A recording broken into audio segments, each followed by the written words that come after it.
But Rakesh ಅವ್ರನ್ನ ತುಂಬಾ ವರ್ಷಗಳ ಹಿಂದೆ ನೋಡಿರೋದಕ್ಕೂ ಈಗ ನೋಡ್ತಾ ಇರೋದಕ್ಕೂ ಬಹಳ ವ್ಯತ್ಯಾಸ ಇದೆ. 90% ಇವಾಗ ಎಲ್ಲರೂ ಹಂಗೆ ಅಲ್ವಾ. ಅವ್ನಿಗೆ ಫಿಲಮ್ ಇರಲ್ಲ ಕೇಳಿಸ್ಕೊಂಡವನು ಕ್ಯಾ ಈ ಲೋಗ್ ನಾವು ಬೋಲ್ತಾರೆ ಅಂತ ಆಯ್ತಾ. ಯಾವಾಗ್ಲೂ ರ್ಯಾಪರ್ಗಳ ಮಧ್ಯೆ ಮಿಸ್ಅಂಡರ್ಸ್ಟ್ಯಾಂಡಿಂಗ್ ಆಗ್ತಿರುತ್ತೆ. ಅವ್ರ ಮೇಲೆ ಇವರು ಸಾಂಗ್ ಬರೀತಿರ್ತಾರೆ, ಇವ್ರ ಮೇಲೆ ಅವ್ರು ಸಾಂಗ್ ಬರೀತಿರ್ತಾರೆ. ಏನ್ ರೀಸನ್ ಅನ್ಸುತ್ತೆ? ಬೈಕೊಳ್ಳಿ, ಅದ್ರಲ್ಲಿ ವಾಟ್ಸ್ ರಾಂಗ್ ಇದೆ ಅನ್ಸುತ್ತೆ. ನೀವು ಮೊದಲನೇ ರ್ಯಾಪರು, ಚಿಕ್ ಅಂಡ್ ಚೊಕ್ದಾಗಿ ಕೊಡ್ತೀನೊಂದು ಬೋಧನೆ, ನನ್ ಮಾತು ಅರ್ಥ ಹೋದ್ರೆ ನಿಂಗೆ ಆಗೋದಿಲ್ಲ ರೋಧನೆ. ಫೇಮೇ ಬೇಡ ಗುರು, I am still happy. So ನೀವು ಕೂಡ ಡಿಪ್ರೆಷನ್ಗೆ ಹೋಗಿದ್ದೀರಾ ಹಾಗಾದ್ರೆ? ತುಂಬಾ ಫೈಟ್ ಮಾಡಿದೆ ನಾನು ಆಕ್ಟರ್ ಆಗೋಕ್ಕೆ.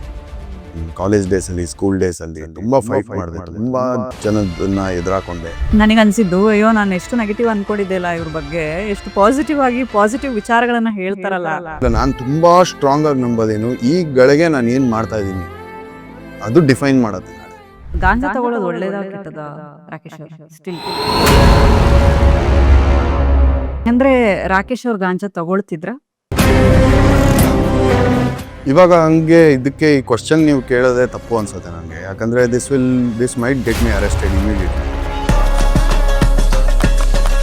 ರೂಮಲ್ಲಿ ಸಡನ್ ಆಗಿ ಕೂಡ ಹಾಕಿದ್ರೆ 10 ನಿಮಿಷ ಹುಚ್ಚಿಡಿಯುತ್ತೆ. 11 ನಿಮಿಷ ನಾವೇನೋ ಎಂಟರ್ಟೈನ್ ಮಾಡ್ಕೊಳ್ತೀವಿ, ಅಪ್ಪಂತ ಎಸ್ಕೇಪ್ ಆಗ್ಬಿಡ್ತೀವಿ, ಅಪ್ಪಂತ ಏನೋ ಡಿಸ್ಟ್ರಾಕ್ಟ್ ಮಾಡ್ಕೊಂಡ್ಬಿಡ್ತೀವಿ, ಓಡ್ತಾ ಇರ್ತೀವಿ. ಇಲ್ಲ ಅಂದ್ರೆ ಎಲ್ಲ ಆನ್ಸರ್ಸ್ ನಮ್ಮ ಹತ್ರ. ಓಕೆ, ನಿಮ್ದು ಸೋನು ಗೌಡ ಅವ್ರದ್ದು ಫ್ರೆಂಡ್ಶಿಪ್ ಯಾವ ರೀತಿ ಆಗಿದೆ?